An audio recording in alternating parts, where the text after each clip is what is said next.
All right. So, Josh, Yeah. there's an epidemic going on in the U.S. that I don't agree with, Okay. and I want to talk to you about it because you heavily, I think, contribute to this. Oh, okay. Yeah. Okay. So, my take is this country is out of control with their obsession of protein now. Okay. Okay. And I would like to say it's almost July 4th, and it's also our 250th year as a nation, and I want to celebrate that. But I will not stand with this protein narrative. And last night, when I was at Sheetz, this is when I was like, we've gone too far. We've gone too far. What is it? It's protein. Protein soda. Like, come on. I mean, it's in everything now, but I'm just soda? Yeah. Throwing Yeah. it in there for the audio listeners. Yeah, I took a picture of it. It was in there. Never saw it before, but yeah, just straight up protein soda. It's just So I don't disagree with you that it's because it's gone too far. well, it's basically what's really triggered is when the USDA or whatever changed the food pyramid and changed the recommendations, and so now all the things are saying and so then they're throwing protein and everything. Yeah. They and so you got to watch because it's not doesn't mean it's necessarily healthy just because it's higher in protein. I know it's just it's just in everything, and I know you're obsessed with it. I always see you're trying to hit your goals and all that, but it's just one thing in our great nation that I can't get behind. And I guess this will come out right before July 4th, so there's also just precedent on that. Celebrating our nation, but stop the epidemic of protein. We'll do it like the forefathers did, and it be natural protein. There you go. None of this processed crap. Yeah. Anyway, but yeah, Josh, blame Josh for this also because he's he's the one of the ones that's obsessed with protein. Anyway, but yeah, sound off in the comments. Let me know what you think of this. It's just that was the last straw last night when I saw that protein soda. Yeah, crazy. Love it. Yeah.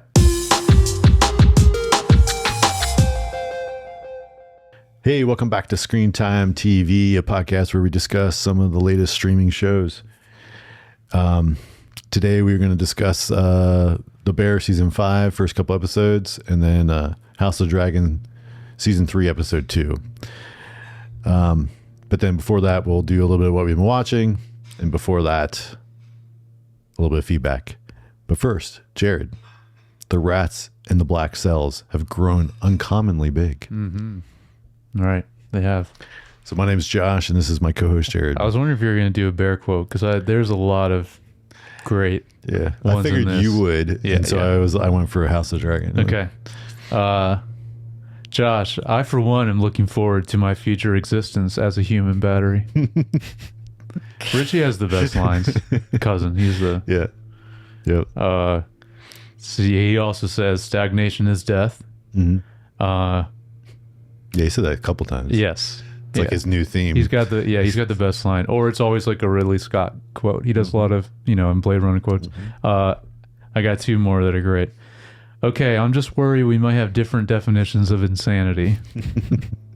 And then the last one, my hands are shaking because I just ripped 3 darts. I love calling cigarettes darts. That's great. Yeah. Yeah, some great lines. Yep. Great lines. All right. Well, you got some feedback? Yeah, we have a lot actually. Though I think one of them they sent was from last week. We already used it. Oh, really? I think. Okay. Double I check. didn't look at all of them, but Yeah, I think one of them was. thank you to Lauren for pulling all of these. Thank you for everyone in the comments. Yes. This is not loading. Oops. I'm gonna need you to vamp for a second, Well, Josh. let's see if I can pull it up too. It's the email's just not. It's not loading the images. All right, let me. There was a lot in there. I just didn't look at all of them yet. Yeah. Well, I can. There we go. I got him. I just had to quit out, but Okay, well, I'll go through all these and yeah, I'll skip over if there's one of them. You said one of these might be. I think the one, like when I glanced at it, the one sounded like the one we read last week, but okay, unless it's just someone saying the same thing. All right, first one is about Disclosure Day. Yep. This one's from Thomas479. 3 out of 10, bad script and many plot holes. I actually have I'm going to mention when we get to what we've been watching, I have another note about Disclosure Day that I've been thinking about. But, pretty divisive movie, it seems. Yeah, I mean, I don't think there's much to be divisive about. It's just a great performance, Emily Blunt. Yeah, she crushed it. But a mediocre film is otherwise. Yeah, that's another one we can talk about it later. Yeah, that's another one I think I like more than you. Yeah. All right. Season 3 of House of the Dragon, the premiere. From I like this username, Professor Oak. Battle of the Gullet, which is the name of the battle from at the end of the Battle of the Gullet was very underwhelming. So much was leading to it just for it to be nothing. I disagree. I thought it was. I'm kind of curious. Awesome. What were you looking for that you didn't have? I mean, I thought from the overall action was great, and then from a broad scale, and then also the more intimate action between the two ships, and then we had multiple deaths, dragons drowning. Like I don't know. What were you looking for? I mean, that's what I'm curious. Like. Spoiler for this episode, another big death. I mean, it's crazy. Yeah, this is a crazy start. It definitely lends to what we were already mentioning, where it's like this should have been the end of season 2. Well, I mean, I think at this point, I think at this point they almost admit that was supposed to be the case. They just couldn't finish it in the writer's strike, and then they had to go into production. So you know what? Even these first two, because like the first episode of this current new season. Big battle and everything, that makes sense for penultimate, like they always have done in Game of Thrones. And then this episode we're going to talk about be the end of season 2. Yeah, I don't think that was. I think it was just supposed to be episode 1 was the end. All right, but yeah. Okay, we have. Maybe they would have structured it a little bit differently for like that. Yeah, for sure. Like having the battle be a little bit earlier on in the episode. Yes.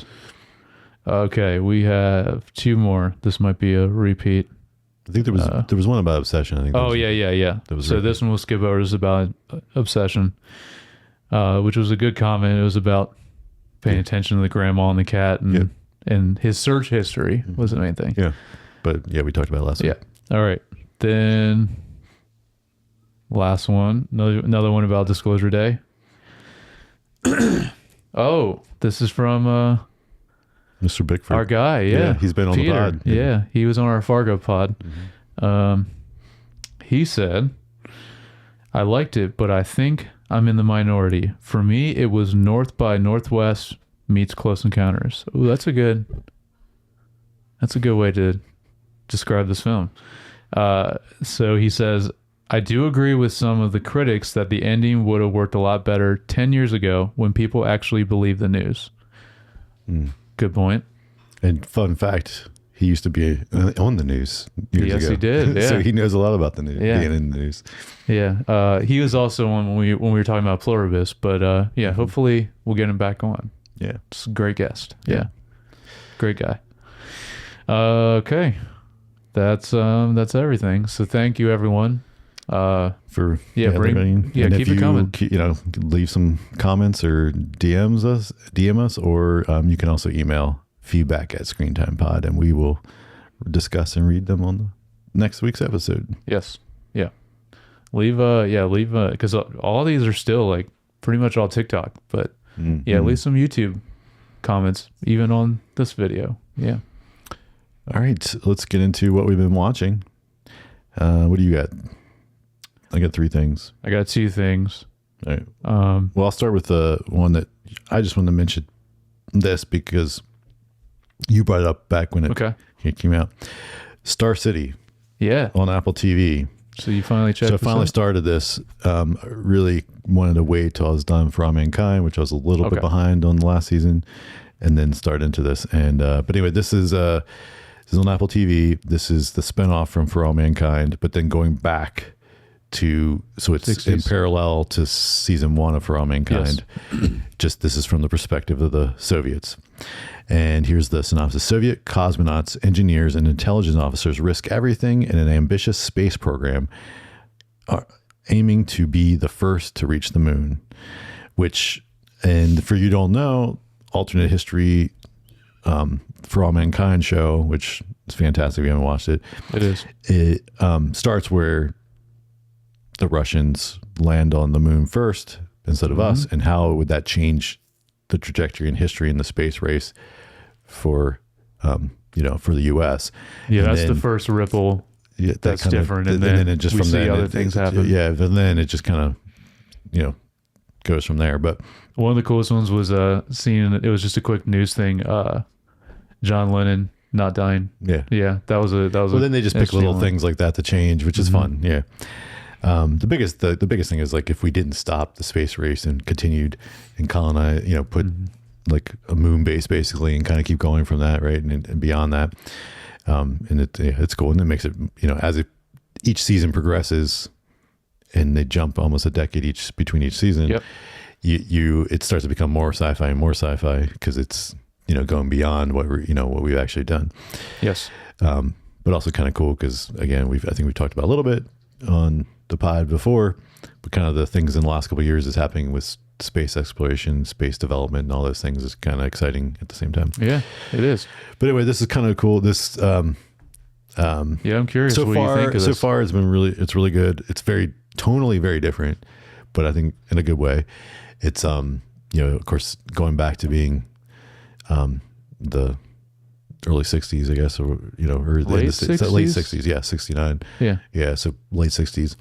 Because it would have been the same year. Yeah, period piece. At this point now, and so it's really cool to see Soviet Union at that time period. Also, it's just it like makes it very aesthetically interesting, and so far they're really digging it. And then good. It is like interesting how different tonally it is. Yeah. But like, I think that was the right choice, for the show, because you don't want to make the same thing again. I think visually also just looks really, really cool. Yeah. The interesting thing, and I don't know how far you've watched or whatever, but like, not really spoilers, but at some point, there's crossover of characters, right? And For All Mankind, that there's some Russian engineers that kind of help on something and do something with the Americans. And then there's even, Americans go visit them, so there's like some cross stuff that happens. So it's interesting to see if they bring those characters in the first episodes they haven't, which is what I've watched, but like, it just kind of, there's interesting opportunities to kind of have crossovers as this show progresses. Definitely. And, be a way to bring some characters back that, have aged out or with different reasons, or maybe died, different reasons that they maybe aren't in the current season of For All Mankind. Yeah.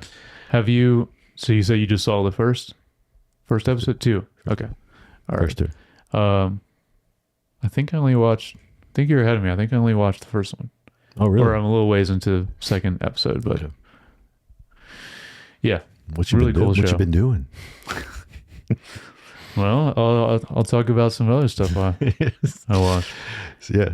Well, I wanted to mention just a quick thing on Disclosure Day. Because it's something.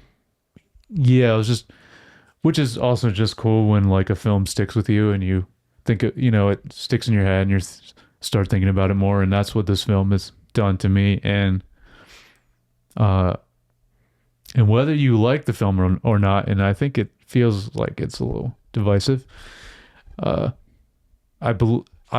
really believe the film is a success as a whole, because there's been a lot of discussion and people are talking about it, and I think ultimately that's what good art is in general, whether it be a film, TV show, actual art, music, any kind of creative arts. I think good art makes you think and makes you discuss with other people. So I think it's a success in that way anyway, the film.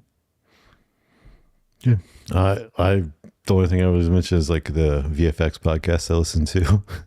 Those guys, and they always do a little bit of discussion overall take on the film before they get into the VFX. And the one guy especially, but two of the guys were pretty much saying the same thing I was saying about the cinematography. It's just like they were like the one guy, I forget what he said because I forget the name of the cinematographer that is Spielberg's main guy, but it's like him. Oh, Janusz. He said Janusz trying to be Abrams, trying to be somebody else, like the lens flares with the lens flare, and it was just like haze and lens flares out the wazoo in every scene, and it was over the top and too much, and it was distracting for me when I watched the film. And I think, did you say this when we first talked about it, that the cinematography feels almost dated? Yes. Okay. Yeah, and that's, I think, I think the script feels dated. Yeah. Like there's a lot of things in this that feels dated. Yeah. And it's like they should have almost placed, I think they should have made it a period piece and made it take place in the 90s, and then it would have worked a lot better. Well, even Peter's comment that we were just talking about, like this even would have been early 2000s, whatever. But like, long enough ago that with like, the news thing would make sense. Technologically, it makes sense, and then even like the way, just like I said, like the narrative, like there's so much about it that just kind of feels a little dated. Yep. But yeah. Okay. Well, I just want to mention that up top. So my first thing I've been watching is The Agency season 2 just came out. Yes. Yeah. I never finished season 1. Okay. Didn't grab me and didn't care for it as much as you. Really? You really liked it. I remember. Yeah, I do really like it. So you got what, like halfway through maybe season 1? Don't remember. Okay. I probably watched 3 or 4 episodes. Yeah. Okay. Well, first of all, like the cast is insane in this that show. I agree with. That I agree with. And amazing. Why I gave it between that and you liking it so much. That's why I probably gave it even that many, or I probably would have not watched the first episode and been like, this is not for me. Right.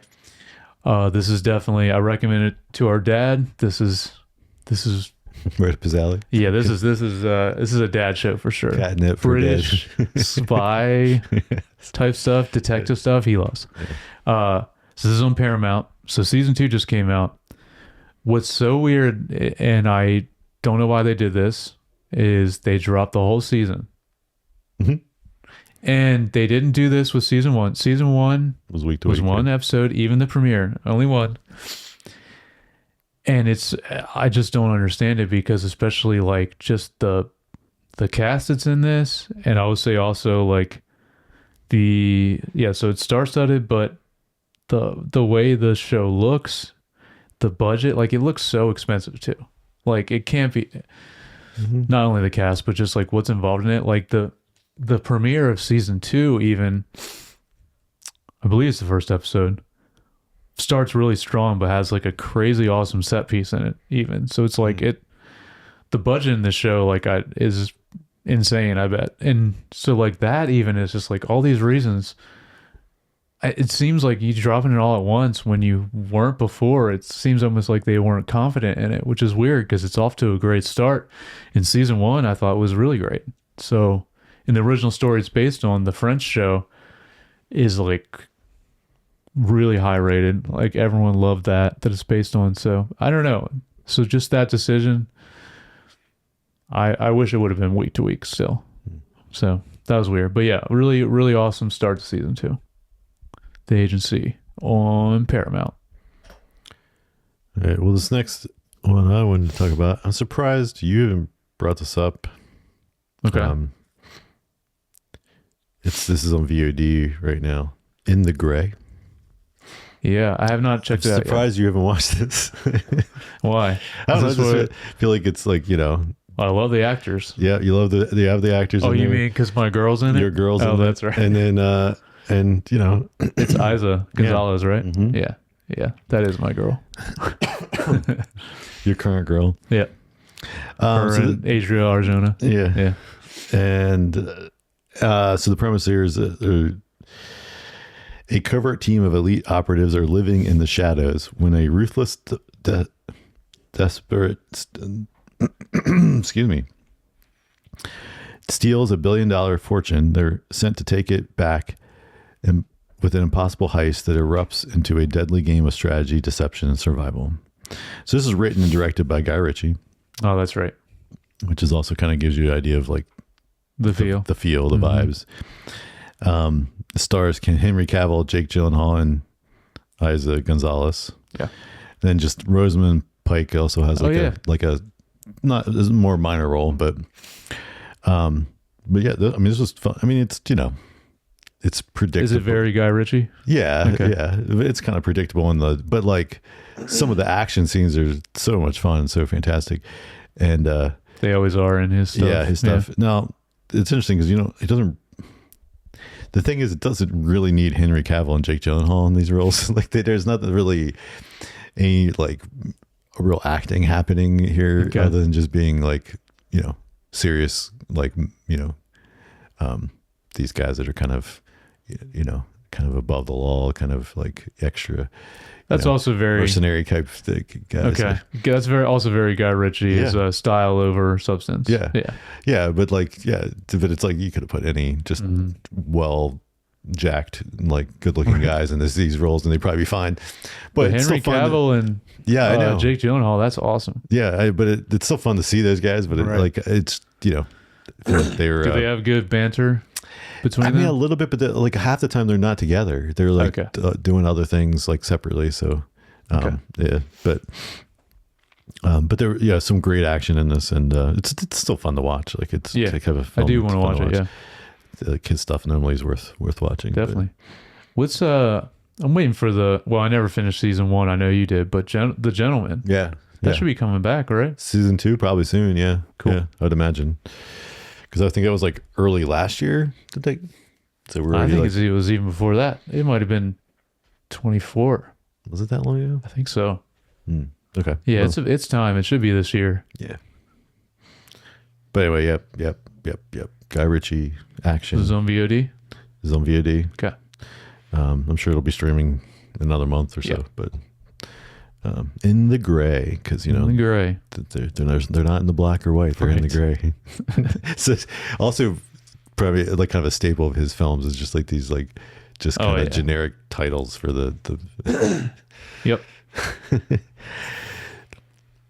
But the one thing is, I would say is like surprised it's got a theatrical release in this versus because it's the kind of film that you would normally just see like as like just put on the Netflix like film or something. Something like but he's pretty much most of his stuff goes to Netflix. He must have a deal with them, so I'm surprised this was not a Anyway, what else you got? So my only other thing is, I was wondering if you checked this out, but this is Larry David's new show. No, I didn't know. Okay. Life, Larry, and the Pursuit of Unhappiness, an almost history of America. It's the full title of this show. So for like somehow this, now when you bring it up, I remember hearing something about this like a while ago. Yeah. But otherwise it has not been on my radar. So I didn't even know it came out. Well, it's definitely intentional. It came out now, like for the 250th, and it's so it only released with one episode.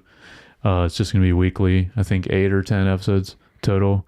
Also think it's a miniseries. I don't think they're doing any more of it, but yeah. So each episode is going to be different parts of history, and it's just, I mean, everything about it is just very classic Larry David, just in a historical setting. Like that's the only thing that's different. The way he acts, the same kind of thing. It's very Curb, very Seinfeld. So it's really cool. It's a cool idea to then just go to different parts of history and different settings and just see how he is in it. So he's playing someone different in every episode. But what's this on? HBO. Okay, that's would have been my guess, but he's always part of HBO. Yeah. So I'll have to check this out. Yeah, it's great. I mean, it's only 30 minutes, and I think you'll like it. I mean, I know you and I both are big Seinfeld and Curb fans. So, also, I would just say it is crazy that he's still doing stuff. Like he could have very easily just stopped and retired after Seinfeld, even. And then immediately right after Seinfeld, he almost immediately starts Curb. And Curb went on even longer than Seinfeld. Like Curb finally just ended a year or two ago, I think. Yeah, but there was like some long gaps between certain seasons. Yes, right? There was. Yeah, because it wasn't network, they could kind of just do whatever. Yeah, there was a big time. Yeah, you're right. There was a big time in the middle of the show of Curb. There was several years break in between seasons, but yeah. So now he's doing this. I mean, I'm very happy he's still doing stuff, but it's just like he's still going. Yep. It's awesome. So yeah, you should. I think you'll like it. Check it out. Cool. Well, my last thing is Supergirl, the new film in the theaters. Just the premise: Kara, aka Supergirl, joins forces with an unlikely companion on an interstellar journey of vengeance and justice when an unexpected adversary strikes too close to home. This is, stars Millie Alcock as Supergirl, and we have David Cornsweet as Superman that shows up periodically in this, and then we have Jason Momoa also playing a Lobo. Yeah. I enjoyed this film overall. I think it's I think it was a lot of fun.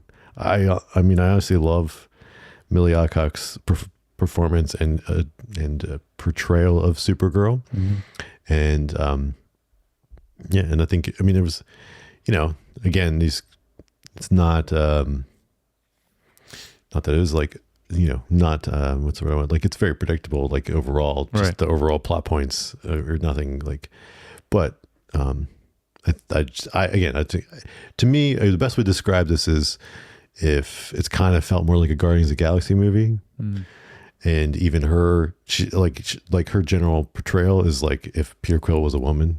Okay. Like she's very similar, like just like, person who's gonna do the right thing, but otherwise is kind of a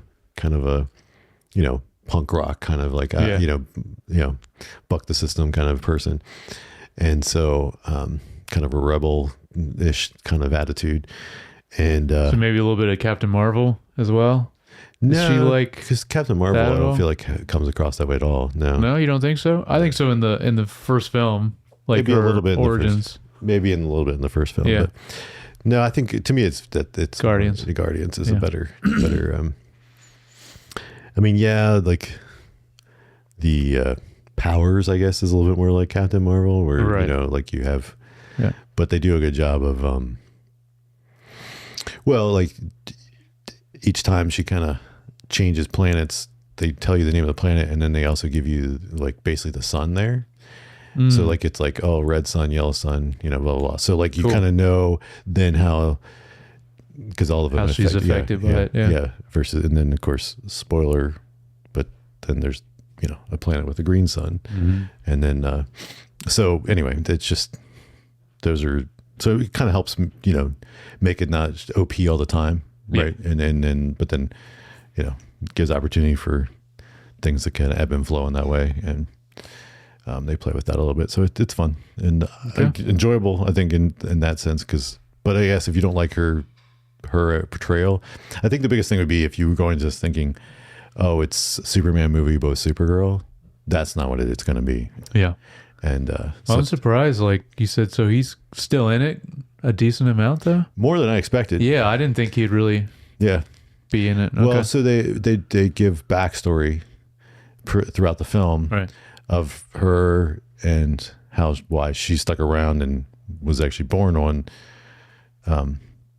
their home planet versus like Krypton. He got sent out, and so there's kind of some of that, and then when she showed up on Earth, and a little bit of that, so that's where he's mostly seen, is like in the backstory stuff, but like that. But yeah, also kind of sets it up well that sequel. Yeah, well, not the sequel of the Supergirl as much as like just the next DC, the next thing. Well, whatever that next film is that they're going to be in, probably they're going to be in it together more. Okay, and that, I mean, at least it's kind of set up that way. Like, cool. Well, I guess the next DC film is Clayface, which is not associated with but that I think at all. the next Superman film, what is it? They already had it. Man of Tomorrow, isn't it? Yeah, I think. So at least unless there's something in between there that changes things, like I'm sure she'll be. I think she's going to be a little more prominent. In that one. Yeah. Okay, that's interesting. You liked it. Everything I've seen trailer wise of this movie, I just think it looks really bad. And the villain, I don't disagree. Really? Like I don't disagree. Like I watched the trailers, I was like, but I was like also like trying to, like, I like James Gunn. I know he didn't direct this one, but like know, and just kind of, and I did like the Superman movie overall. And so I just I was like, okay, that's and also interesting, like this director not really directed. Craig Gillespie. Yeah, like most of his stuff was more character driven stuff, and right. So anyway, oh yeah, he's never done a superhero film. No. So it's just kind of curious from that standpoint, and so yeah. Okay. All right. Yeah. That's that's it for me. Cool. Well, let's get into. You want to do the bear? Yeah, let's do the bear. I mean, we don't have to touch on it too much. I mainly just my well, let's see. Okay, the stuff about it is just more funny stuff that happens throughout it. So the Bear, season 5, episode 1, called Soda. Yeah, and the description is a storm hits. And that's right. These are always really short. And then episode 2, titled Lamb, it's the staff prepares for the day. Yep. So not much to go off there, other than yes, it starts raining. It's just the storm hits. Yeah, it starts raining heavily in Chicago.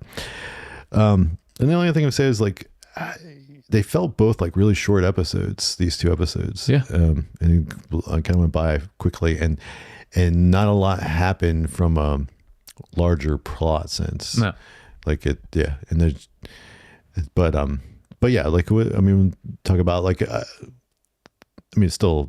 Yeah, fun did you to like watch. it though? Huh? Okay, so you still like it? Yeah, just the same. They felt short and sweet, like kind of both episodes, and I was like, "Oh, that's over already." And then I'm like watching the second one. I mean, like, that's and then I wanted to keep watching it. Then, yeah, I wanted to keep watching it, but I was like, I stopped because we were gonna we've. No, I know. I definitely wanted to keep going too, but yeah.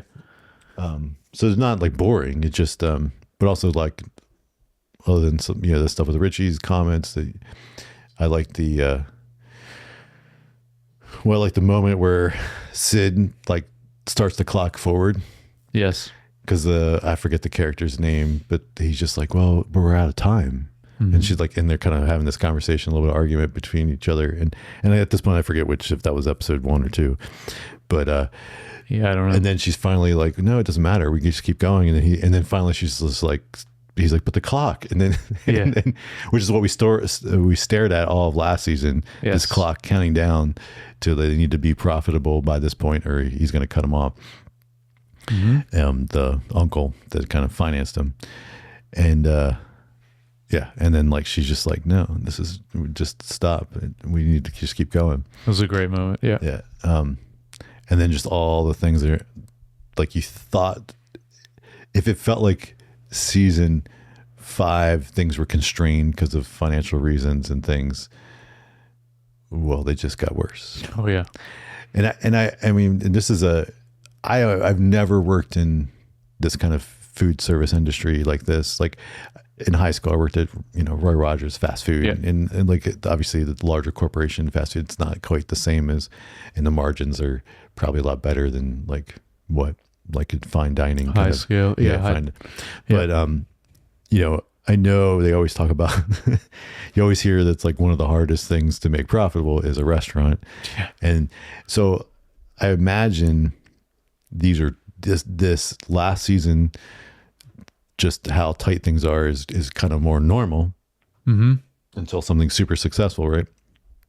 So like there's portraying that, but then even this, where they're cutting back even more and having to adjust the menu and do all the things, like these are probably real things that people deal with in this industry that that's just super stressful, challenging, and a lot of pressure, and and then just to try to show up knowing that and go through with things knowing that might not even get a paycheck at the end of all this, because it, you don't know when the door's going to close. I mean, you get the wine, the guy that's the wine person. What's the sommelier? Yes. Yeah. He, you overhear him in the phone call where sommelier? He's like, sommelier? Sommelier. Yeah, that's right. I think that's the word. The wine, the wrong word. The wine person. Yeah. Yeah. Sommelier. That's the right. Like him talking about, I'll do anything. I'll sweep up, whatever. Like just trying to get a job somewhere because he's just assuming he's got, they're done because the time ran out. Mm-hmm. So, the stress level for everyone at this point, that is why Richie is smoking three darts, ripping 3 darts. Yeah. And I don't, the scene with in the, the pipe bursting. Yep. I got that down. Yep. Which, so in all these renovations they didn't like fix the plumbing, like, like it just kind of like, cause then it looks like those pipes are really old. They do. Yeah. And then of course I don't understand why. Well, partially you see, speaking of ripping darts, I mean, that's part of what you see outside, like clogging up. I mean, all these things that are. But why is that drain?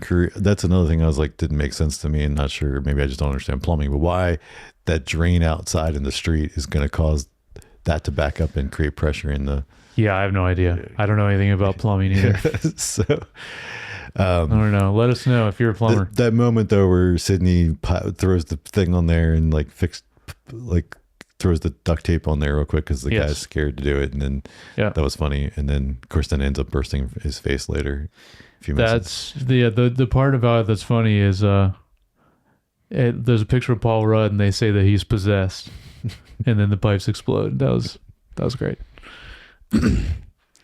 I just have like a couple just funny moments that I really liked, but I guess overall with these 2 episodes. Just wanted to mention first that I know we've talked about this before when we've covered the bear, but I just want to mention this again, that like the way they showcase the craft of making food is, and then presenting it on the plate is just amazing, the way they show that. And they always have in this show. And then wanted to mention the score is awesome, and it's interesting because it's mainly just needle drops. It always has been, but this time they made the decision. There's still needle drops, but very not much. It's mainly more score this time, but I love the score. Score was really it was one thing I noticed too watching these 2 episodes and be like, oh yeah, like it's very very synth heavy and I mean, and it sounds cool, but it definitely gives it a different feel to the show than it's had before, because of, like you said, most of it's before was needle drops, and then I guess it had a score at some point, but it was not really. But there was moments where it did have this type of feeling score. They have put in at least the last season, very like only like a specific moments, like not much though. Yeah. Mainly there's not normally. It wasn't this in your face, the sense stuff that like they're using here. Yeah. But yeah, sounds great. Yeah. I love it. Yeah. It's just an interesting choice to do that in the last season. Yeah. Because it does shift the tone in a way. It does. Yeah. And the thing is, I mean, I still like when they did, and I'm sure they still will in this final season, when they did do all the needle drops, the selection they did for all the needle drops was always so sick too. Great. I'll have to look up and see, because I've been listening to the score now, but I'll have to look up and see. I'm sure they have a playlist of like everything. Mm-hmm. I would love to check that out. And then let's see. Oh, the other thing I just wanted to mention, it just, as soon as I started this season, it feels so good to be with these characters again, just because I love all of them a lot. And I've grown attached to all of them over the years. It's just, so it's good to see them again and be with them. And also just made me think, I'm like, man, it's going to be sad when this final season's over. you know? So, and it is only 8 instead of 10, which is interesting too, because past couple of seasons have been 10 episodes. The first season was 8. Mm-hmm. So, yeah, I don't know. Interesting, that decision too. But, yeah, so I just wanted to mention all that about the show overall going into this final season. Yeah. Well, it's The Bear, season 5, final season, episode 1 and 2. Do you have anything else about this? Not specific. Okay. Yeah. I got just 2 other things real quick. Well, a couple of things, but just funny moments I really liked. Marcus and Luca in the car talking about how consistent the McGriddle is. Right. And I agree with them. The McGriddle it always hits. And that was their point. Yeah. It's funny even when they go in. I don't like McGriddles. You don't like McGriddles? No, I don't like McGriddles. But it's funny when they go in even, like, they're kind of like comparing. Keep the syrup plate separate from the bacon. You don't like putting in the sausage and egg sausage and bacon? No, I don't even like maple, like where it's a sweeter type of like sausage and stuff. Oh, maple sausage is great. Yeah, okay. I like that. All separate. Then that makes sense. You wouldn't. And then I like my syrup on my pancake, waffle, French toast, whatever, separate. And so then when someone puts them together on a sandwich, I'm like, no, this is not for me. Okay. I know I'm weird, but no, I mean, I think a lot of people agree with you. I do like all that mixed in, but it was interesting even then when they come in, Carmi's like even asking about it. It's like they're comparing themselves even to McDonald's. They're like, how's everything run? They're saying how like efficient not only this sandwich is, but like the whole establishment. Yeah. It's just funny. And then Richie saying the limited edition merch has been spared from the flood. So don't worry, Josh. He was like that's been saved. Sydney's hat that she's wearing that says Primal Fear. Mm-hmm. I don't know if it's a reference to the film from the mid-90s with Richard Gere, or she just wanted a hat that said those words. But either way, thought I was sick. Have you seen that movie? I think I did, but a long time. I mean, like basically when it came out. It's awesome. Yeah, I revisited it a while ago. It's sick. And like the first Edward Norton appearances ever, I think, is one of his first films, and he crushes it. Yeah. All right, so final thing. Really liked kind of the classic Bear ending of episode 2, where everyone in the kitchen's yelling over each other. Mm-hmm. But then only this time, the difference is Sydney, you were kind of talking about this a little bit. Sydney steps up, calms everyone down, and starts organizing and signing everyone, their job. That's kind of where we leave it. Mm-hmm. Thought all that was great too. Yeah, and her comment about like, I'm going to choose today to not talk over people and see up and just, and like, it's kind of like, hey, we can choose to be different. We don't have to be yelling and screaming at each other all the time. But I do love when they argue and like I said, classic Bear, everyone's just yelling at each other. Well, and it's also fun too. It's such a hard thing to do,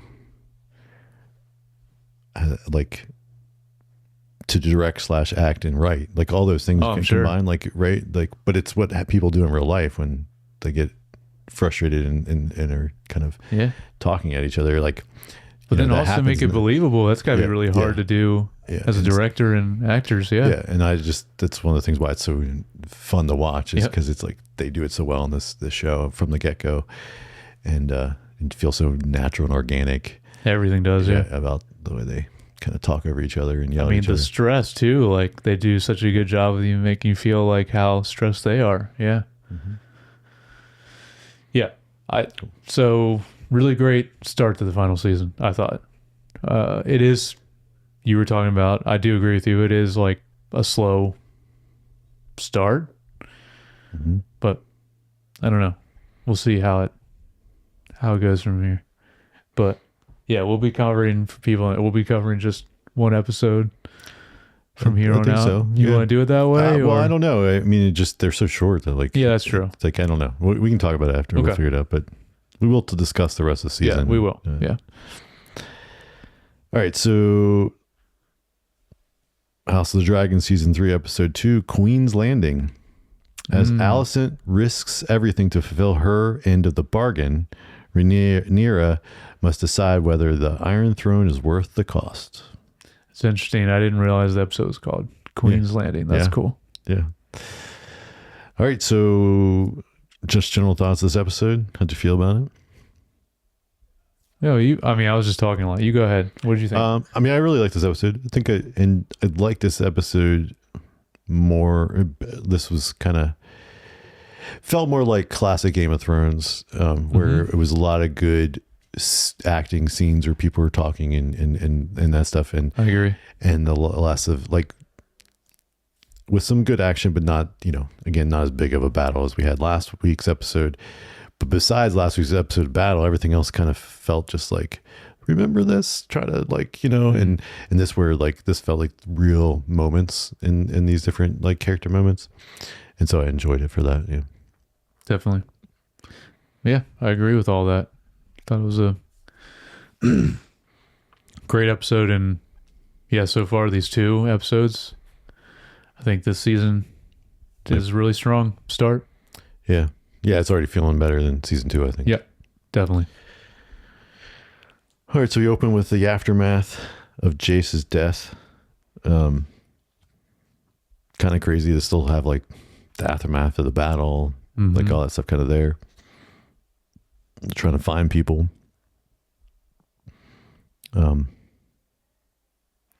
Rhaenyra talking to and reacting to Jace's dead body. Incredible performance by her. Amazing. Yeah, I agree. Yeah, that where she's like talking to him kind of like he's still alive and little kid. The whole thing. And then also with the guy wanting to kill himself. Yes. And then she's like, what would that solve? That wouldn't fix anything. Yeah, all that was great. And then we kind of see Corlys survives. Yeah. Which we kind of speculated on, like, because you didn't see a body, but still it's good to see. And then kind of seeing the family kind of come together of him was nice. Like, kind of the recognized daughter versus the unrecognized son, and them kind of, and her being like, I think he just did out of respect to my mom, not because he really didn't like you, right? Like that. I thought that was a nice moment and also just a tribute to their the relationship of, or grandmother, not mom, right? Grandmother, relationship of her grandfather and grandmother, like, and how they were. Yeah, definitely. It was. This is the first kind of real mention of her since last season. It made me think about. I'm like, oh yeah, she's been. Yeah, because I was like midway through last season. She went in with the battle, the dragon. And, that was also a crazy death. Yeah. Well, it's these. I mean, that's the thing. The dragons are great until then you're falling from the sky, and of course they didn't have parachutes and stuff like people have in planes nowadays. So you're just like taking that risk going up there. So or the dragons they'll do what you say, but maybe not what you exactly wanted, like last episode. Like we got especially the ones that are wild. Yeah, the dragon was breathing, like killing everything, breathing fire and everything. It's just not friends and foe. Yeah, exactly. It didn't. Couldn't tell the difference. Nope. We get Aegon and Lars like escape. Yeah. Which is interesting. I like them together. It's an interesting dynamic. Yeah. The we can talk about it later, but towards the end. But the interesting also for the overall plot. And then we get the scene with Rhaena and the Vale, right? Trying to go back. Yeah. And then, of course, whatever the lady's name is like already heard about Jace's death and just kind of being like, we don't want you here. You can wander somewhere in the Vales. The Vale's vast, but you're not gonna, I don't want to see you in the actual castle. So be interesting to see where that she ends up, because she's got this crazy wild dragon, but now she's gonna have to live out in the wild. And yeah, I don't know. Yeah, there is certain characters that they're in this moment in the season. It is interesting, kind of the unknown of where certain characters are going to go from here. And there's an offhand comment later by Rhaenyra, and I think when she's talking to Damon, right? Damon, right? Yeah. I don't know. What comment are you talking about? Yeah, Damon. But when he comes back, and then she's talking about there was a speak of another dragon, and of course they think, oh right, at the battle, and they think it was the Greens, like like the other side.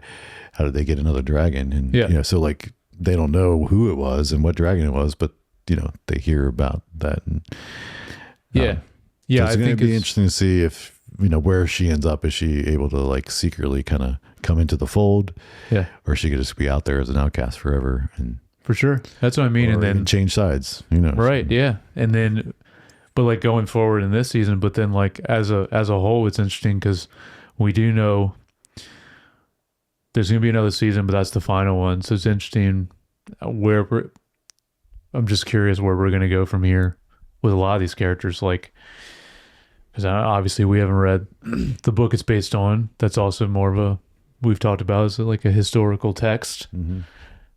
So yeah, it's just curious where these certain characters are going to go from here, and where everyone will end up at the end of this. I don't know. A lot of them end up dead, I think. Well, yeah, that's true. Alicent, it's interesting, her play, like kind of following through with things, right? Like kind of almost creating a coup. Bringing her daughter-in-law kind of in on it too, right? And just making sure that when Rhaenyra shows up, that they don't get attacked. Yes. And then I guess they're trying to escape, but we don't really see. No, you don't see them too much. Yeah. But I mean, they're just trying to blend in and get out of there. Yeah.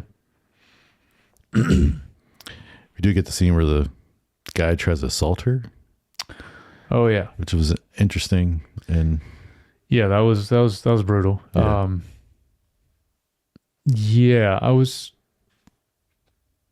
I mean, it's it's good that he didn't really get too far into that. Yeah.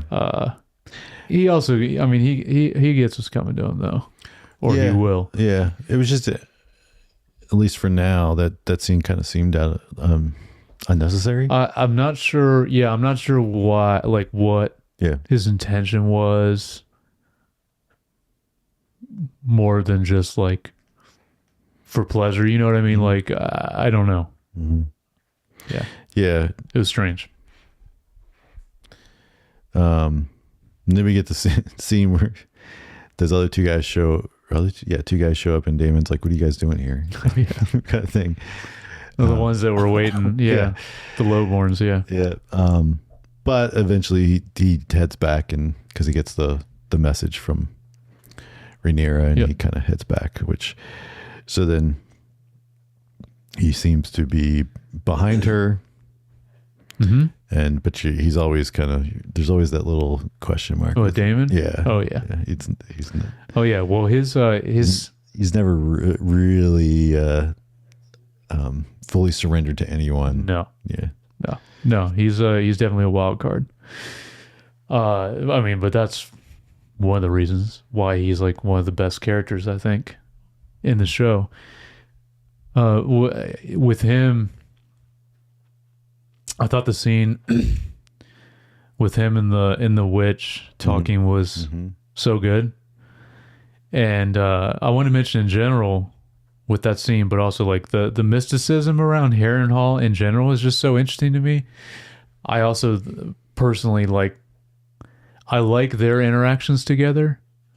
And that's why I think when we covered last season, like, I mean, he was there way too long, but I actually really liked them just together in Harrenhal. I know a lot of people complained about that's like all he did all season. So then, yeah, when she talked about like, she's basically like, she wants this place. She wants Harrenhal. He kind of dismisses her. Yes, but it's also just one of the most intriguing places in the show, I think, Harrenhal, and yeah, there's just so much mystery behind it. But to your point about him like being unpredictable, Damon, it's like, I don't know. I think he might do something about that with her potentially in the future, and not with Rhaenyra. I don't know, but also just interesting the difference between Damon and her. I don't remember her name. We're just calling her the witch, but they were together last time, and then now she's kind of dealing with Aemond now, the witch.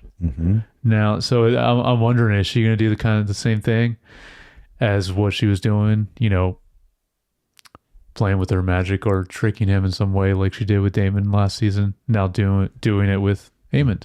Right. Yeah, we'll get to that. Okay. I mean, it's, you know, if I'm at least following things kind of. Yeah. Okay. Then they decide to head to King's Landing, and Rhaenyra and Daemon kind of show up on the dragons with a few other people, and of course they don't have all the troops there because they went quickly just on dragon, and then they walk in kind of unopposed for the most part, but then when she gets into the throne is where the kind of sequence of events happen. You have like certain set of the guards. It's the Queen's Guard, I think is what they're called. I think. Something like it wasn't 100% sure, but they step up and it looks like they're going to try to fight him, but then another set of guards, which then the one guy leading remembers Daemon and him being kind of close and pals, backs them. Yep. So then basically they take the throne, but then oh, by the way, the Queen's Guard leader, recognize him? Is Garp from One Piece. And I was like, oh, it's cool to see him in this, because I haven't seen anything else besides One Piece. Yeah. But yeah, that was him. All right, yeah. So then, no, that's good. And then so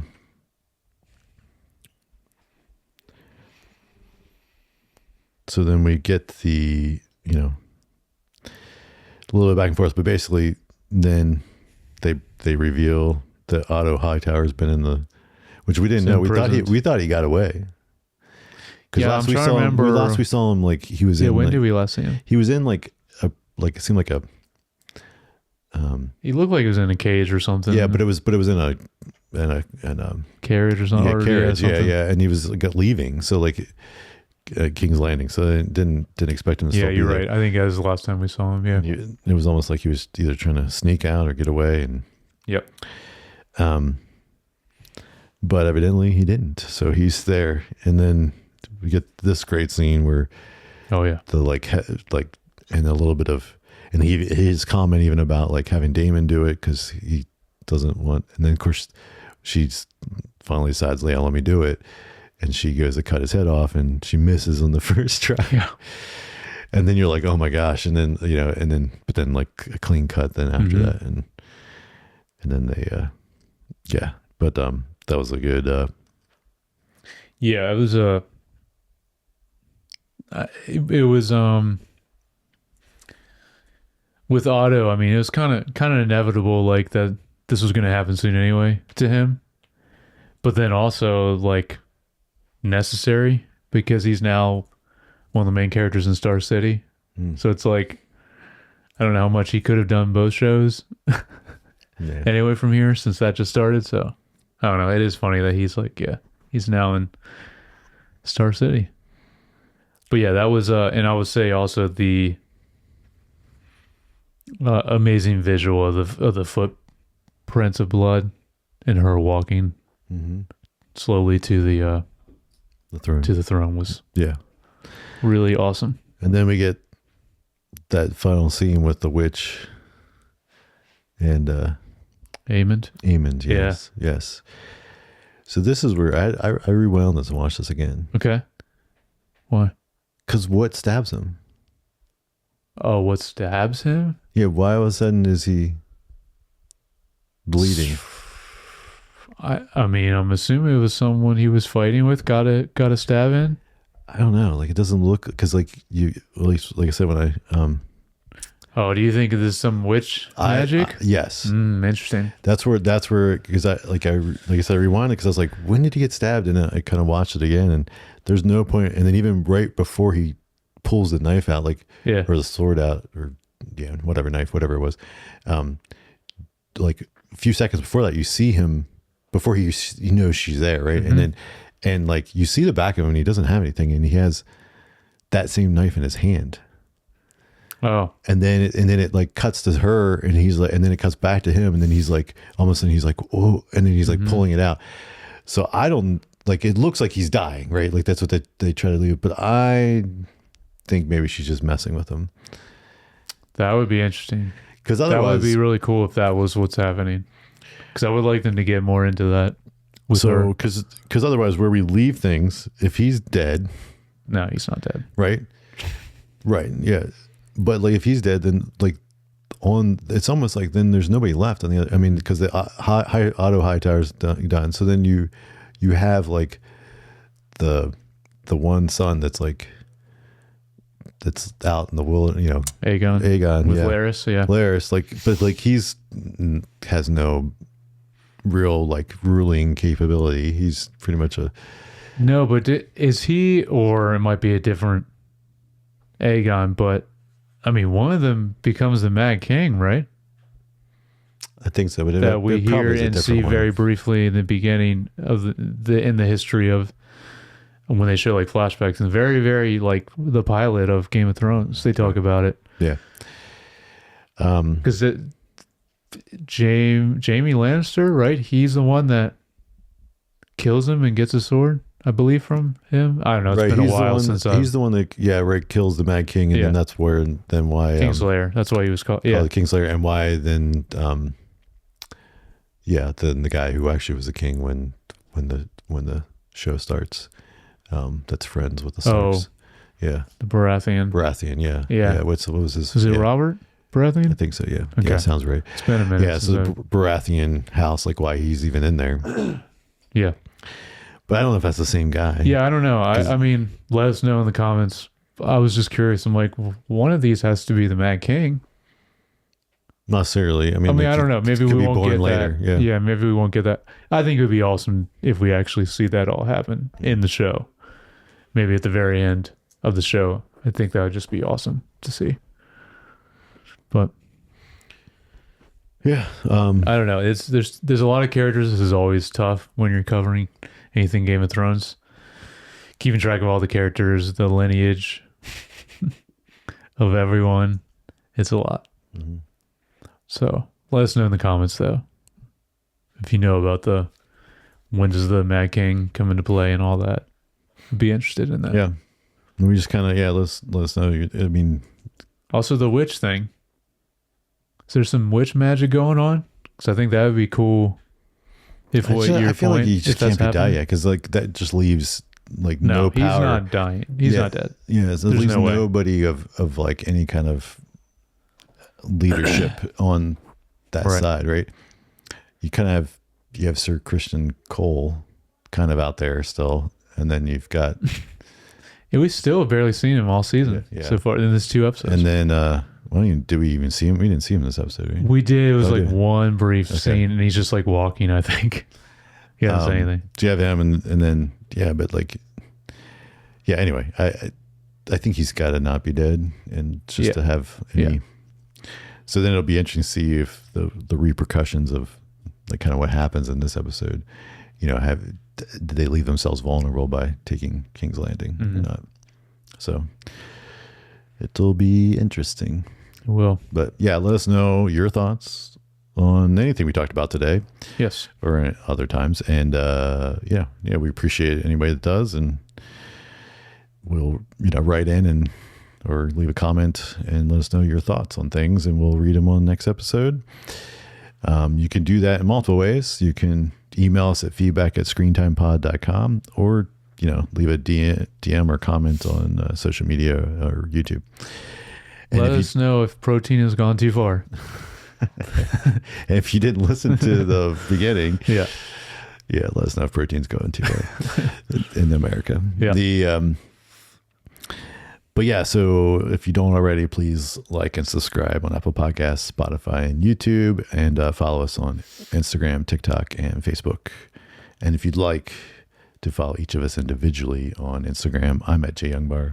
And I'm at Jared Youngbar. All right, we will catch you guys next week.